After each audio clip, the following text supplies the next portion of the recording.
हे राधे, स्वागत है आपका हमारे चैनल स्पिरिचुअल श्लोका में। बात करेंगे पौष माह के रविवार व्रत कथा के बारे में। पौष रविवार व्रत विधि। पौष माह रविवार के व्रत में अलूना भोजन करें, सूर्य भगवान की पूजा करें। इस दिन छाछ नहीं बनानी चाहिए, सिर नहीं धोना चाहिए, तेल नहीं खाना चाहिए।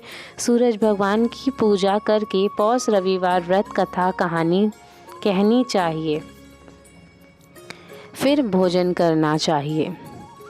पौष रविवार व्रत कथा। एक साहूकार था, उसके कोई भी पुत्र नहीं थे।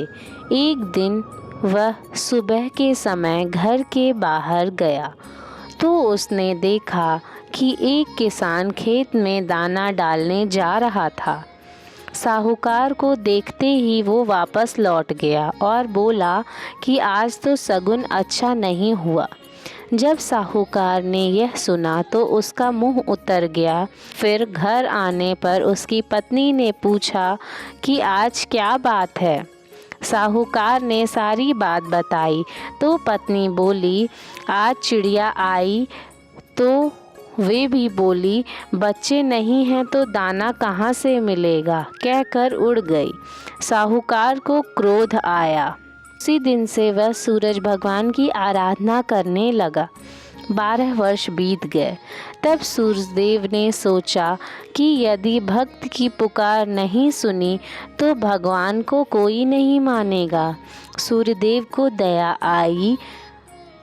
प्रकट होकर उन्होंने बोला, साहूकार, तेरे नसीब में बच्चे नहीं हैं, पर मेरे आशीर्वाद से तेरे घर में एक कन्या जन्म लेगी। 9वें महीने पे उनके घर में एक कन्या ने जन्म लिया। जब नहलाने आई तो कन्या हंसती मुस्कुराती। कन्या के मुस्कुराने से हीरे मोती गिरते। उन हीरे मोती को नायन लेकर चली जाती। 1.25 महीना बीत गया। तब साहूकार की पत्नी नायन से बोली, अब इसे मैं नहला दूंगी। जब वह उसे नहलाने लगी तो बच्ची के हंसने पर हीरे मोती गिरे।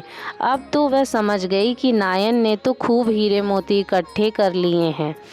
जब लड़की बड़ी हुई तो माँ बाप ने सोचा कि घर में धन तो बहुत है, घर जवाई रख लेते हैं। उन्होंने एक गरीब लड़का ढूंढा और उसके साथ अपनी लड़की का विवाह करा दिया।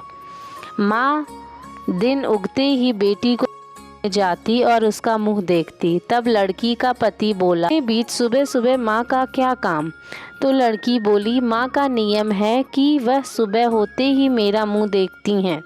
दूसरे दिन वो सुबह उठा और उसका मुंह देखा तो उसके मुंह से हीरे मोती बिखरे।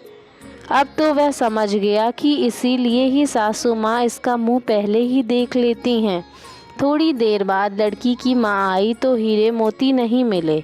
माँ समझ गई कि जवाई को पता चल गया है। माँ के मन में कपट आया। उसने एक आदमी को जवाई को जान से खत्म करने के लिए भेजा। आदमी ने जवाई को मार दिया और उसका सिर सास को लाकर दे दिया। सूरज भगवान ने देखा कि हमारी दी हुई कन्या का पति मार दिया गया है। सूर्यदेव मनुष्य रूप में भिक्षा मांगने आए और उस कन्या के पति का सिर साथ ले आए। उन्होंने उसके अंग जोड़कर अमृत का छींटा दिया। तब उसका पति उठकर बैठ गया। घर गया तो बेटी ने पूछा, पौष रविवार व्रत का मेरा नियम है कि दिन अस्त होने के बाद खाना नहीं खाना, तो फिर आप इतनी देर से क्यों आए? वो बोला कि मुझे मारने के लिए तुम्हारी माँ ने आदमी भेजा था और सारी कहानी बता दी। तब बेटी बोली कि अब हम यहाँ नहीं रहेंगे। जो माँ मेरा सुहाग छीन ले वो किस काम की। बेटी अपने पति के साथ अलग घर में रहने लगी। उसके घर में सुख समृद्धि हो गई और उसकी माँ के घर में धीरे धीरे दरिद्रता आ गई। जैसे सूर्यदेव बेटी पर प्रसन्न हुए वैसे ही सब पर प्रसन्न रहना।